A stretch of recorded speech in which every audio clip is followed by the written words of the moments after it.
Genèse chapitre 31. Départ de Jacob pour Canaan. Jacob entendit les propos des fils de Laban qui disaient: Jacob a pris tout ce qui était à notre père, et c'est avec le bien de notre père qu'il s'est acquis toute cette richesse.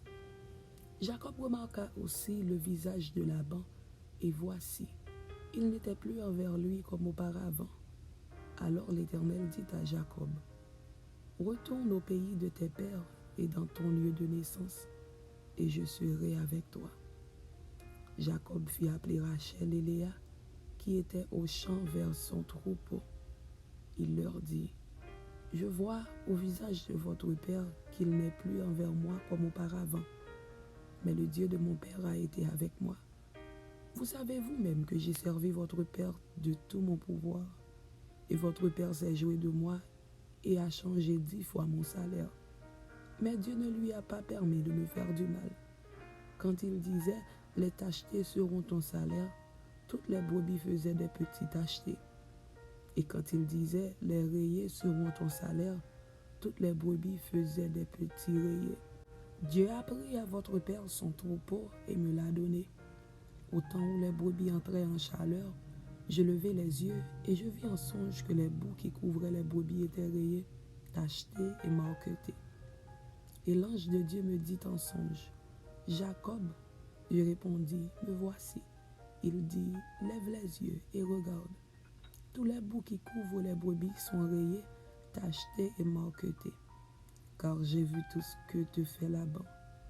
Je suis le Dieu de Béthel, où tu as oint un monument, où tu m'as fait un vœu. Maintenant, lève-toi, sors de ce pays et retourne au pays de ta naissance. Rachel et Léa répondirent et lui dirent: Avons-nous encore une part et un héritage de la maison de notre père? Ne sommes-nous pas regardés par lui comme des étrangères, puisqu'il nous a vendus et qu'il a mangé notre argent? Toute la richesse que Dieu a ôtée à notre père appartient à nous et à nos enfants. Fais maintenant tout ce que Dieu t'a dit. Jacob se leva et il fit monter ses enfants et ses femmes sur les chameaux. Il emmena tout son troupeau et tous les biens qu'il possédait. Le troupeau qui lui appartenait, qu'il avait acquis à Padan Aram, et il s'en alla vers Isaac, son père, au pays de Canaan. Tandis que Laban était allé tondre ses brebis, Rachel déroba les téraphim de son père.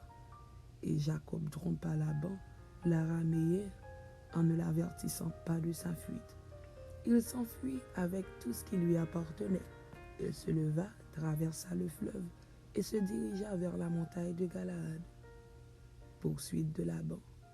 Le 3e jour, on annonça à Laban que Jacob s'était enfui.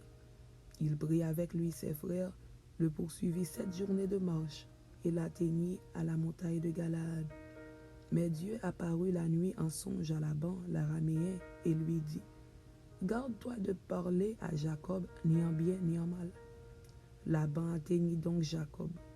Jacob avait dressé sa tente sur la montagne. Laban dressa aussi la sienne, avec ses frères sur la montagne de Galaad. Alors Laban dit à Jacob: Qu'as-tu fait? Pourquoi m'as-tu trompé et emmènes-tu mes filles comme des captives par l'épée? Pourquoi as-tu pris la fuite en cachette? M'as-tu trompé et ne m'as-tu point averti? Je t'aurais laissé partir au milieu des réjouissances et des chants, au son du tambourin et de la harpe. Tu ne m'as pas permis d'embrasser mes fils et mes filles. C'est en insensé que tu as agi. Ma main est assez forte pour vous faire du mal. Mais le Dieu de votre père m'a dit hier: Garde-toi de parler à Jacob ni en bien ni en mal. Maintenant que tu es parti, parce que tu languissais après la maison de ton père, pourquoi as-tu dérobé mes dieux? Jacob répondit et dit à Laban: J'avais de la crainte à la pensée que tu m'enlèverais peut-être tes filles. Mais périt celui auprès duquel tu trouveras tes dieux. En présence de nos frères, examine ce qui t'appartient chez moi et prends-le. Jacob ne savait pas que Rachel les eût dérobés. Laban entra dans la tente de Jacob, dans la tente de Léa, dans la tente des 2 servantes, et il ne trouva rien. Il sortit de la tente de Léa et entra dans la tente de Rachel. Rachel avait pris les téraphim, les avait mis sous le bas du chameau et s'était assise dessus. Laban fouilla toute la tente et ne trouva rien.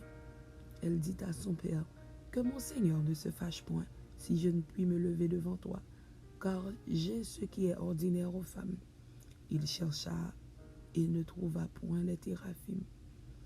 Jacob s'irrita et querella Laban. Il reprit la parole et lui dit, « Quel est mon crime?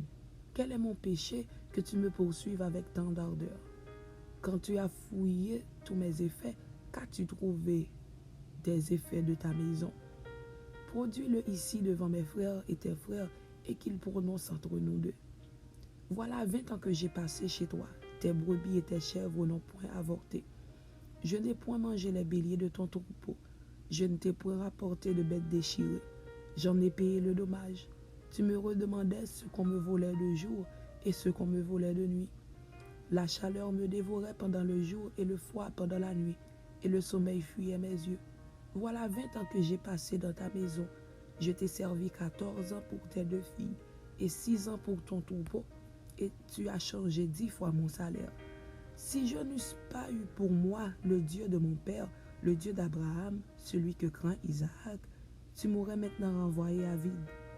Dieu a vu ma souffrance et le travail de mes mains, et hier il a prononcé son jugement. » Laban répondit et dit à Jacob, « Ces filles sont mes filles, ces enfants sont mes enfants.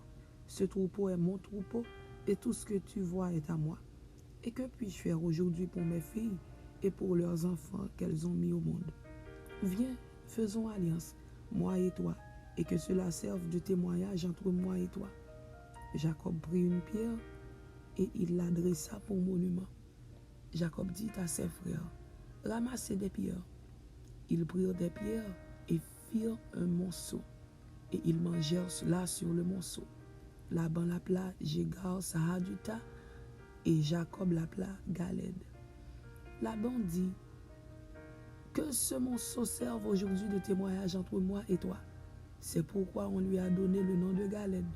On l'appela aussi Mitzpah, parce que Laban dit que l'Éternel veille sur toi et sur moi, quand nous serons l'un et l'autre perdus de vue. Si tu maltraites mes filles, et si tu prends encore d'autres femmes, ce n'est pas un homme qui sera avec nous. Prends-y garde, c'est Dieu qui sera témoin entre moi et toi. Laban dit à Jacob, « Voici ce monceau, et voici ce monument que j'ai élevé entre moi et toi. Que ce monceau soit témoin, et que ce monument soit témoin que je n'irai point vers toi au-delà de ce monceau, et que tu ne viendras point vers moi au-delà de ce monceau et de ce monument, pour agir méchamment. Que le Dieu d'Abraham et de Nacor, que le Dieu de leur père soit juge entre nous. » Jacob jura par celui que craignait Isaac. Jacob offrit un sacrifice sur la montagne et il invita ses frères à manger. Ils mangèrent donc et passèrent la nuit sur la montagne. Laban se leva de bon matin, baisa ses fils et ses filles et les bénit. Ensuite, il partit pour retourner dans sa demeure.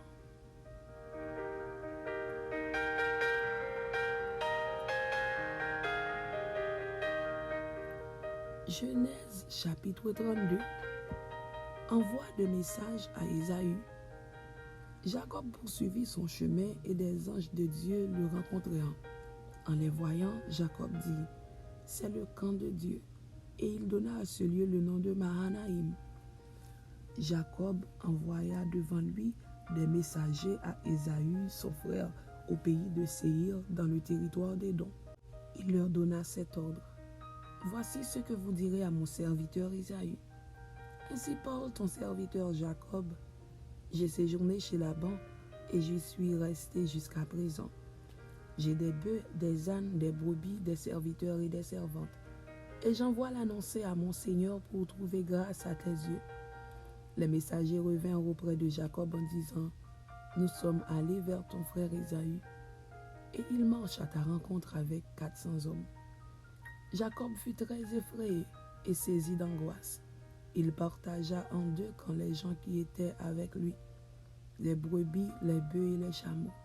Et il dit, « Si Ésaü vient contre l'un des camps et le bat, le camp qui restera pourra se sauver. » Jacob dit, « Dieu de mon père Abraham, Dieu de mon père Isaac, éternel qui m'a dit, retourne dans ton pays et dans ton lieu de naissance, et je te ferai du bien.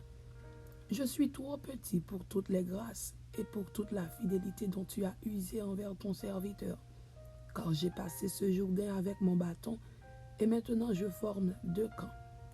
Délivre-moi, je te prie, de la main de mon frère, de la main d'Ésaü, car je crains qu'il ne vienne et qu'il ne me frappe, avec la mère et les enfants. Et toi, tu as dit, je te ferai du bien, et je rendrai ta postérité comme le sable de la mer, si abondant qu'on ne saurait le compter. C'est dans ce lieu-là que Jacob passa la nuit. Il prit de ce qu'il avait sous la main pour faire un présent à Ésaü son frère. 200 chèvres et 20 boucs, 200 brebis et 20 béliers, 30 femelles de chameaux avec leurs petits qu'elles allaitaient, 40 vaches et 10 taureaux, 20 ânesses et 10 ânes. Il les remit à ses serviteurs, troupeau par troupeau séparément, et il dit à ses serviteurs, passez devant moi et mettez un intervalle entre chaque troupeau. Il donna cet ordre au premier. Quand Ésaü, mon frère, te rencontrera et te demandera, à qui es-tu? Où vas-tu? Et à qui appartient ce troupeau devant toi? Tu répondras, à ton serviteur Jacob. C'est un présent envoyé à mon seigneur Ésaü. Et voici, il vient lui-même derrière nous. Il donna le même ordre au second, au troisième et à tous ceux qui suivaient les troupeaux. C'est ainsi que vous parlerez à mon seigneur Ésaü quand vous le rencontrerez. Vous direz, voici, ton serviteur Jacob vient aussi derrière nous, car il se disait, je l'apaiserai par ce présent qui va devant moi. Ensuite, je le verrai en face. Et peut-être m'accueillera-t-il favorablement. Le présent passa devant lui, et il resta cette nuit-là dans le camp. Il se leva la même nuit, prit ses 2 femmes, ses 2 servantes et ses 11 enfants, et passa le gué de Jabbok. Il les prit, leur fit passer le torrent, et le fit passer à tout ce qui lui appartenait. Lutte de Jacob. Jacob demeura seul. Alors un homme lutta avec lui jusqu'au lever de l'aurore. Voyant qu'il ne pouvait le vaincre, cet homme le frappa à l'emboîture de la hanche. Et l'emboîture de la hanche de Jacob se démit pendant qu'il luttait avec lui. Il dit, laisse-moi aller, car l'aurore se lève. Et Jacob répondit, je ne te laisserai point aller, que tu ne m'aies béni. Il lui dit, quel est ton nom? Et il répondit, Jacob. Il dit encore, ton nom ne sera plus Jacob, mais tu seras appelé Israël, car tu as lutté avec Dieu et avec des hommes, et tu as été vainqueur.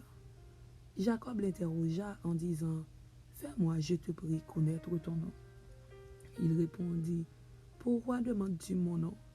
Et il le bénit là. Jacob appela ce lieu du nom de Péniel, car, dit-il, j'ai vu Dieu face à face et mon âme a été sauvée. Le soleil se levait lorsqu'il passa Péniel.